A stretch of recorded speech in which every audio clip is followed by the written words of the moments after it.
কিভাবে কলেজের ওয়েবসাইট থেকে রেজাল্ট দেখব?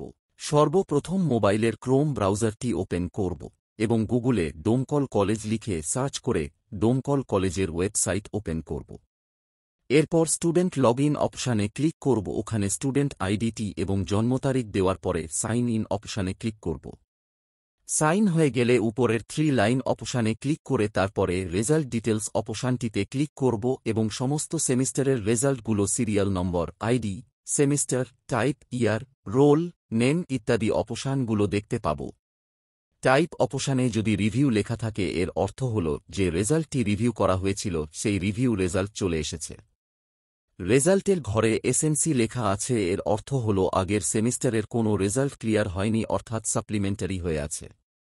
আগের সেমিস্টার রেজাল্টটা ক্লিয়ার হওয়ার পরে যদি এই এসএনসি লেখাটি পরিবর্তন হয়ে কোয়ালিফায়েড হয়ে যায় তাহলে বুঝতে হবে রেজাল্ট ক্লিয়ার হবার পর ফ্রেশ মার্কশিট চলে এসেছে।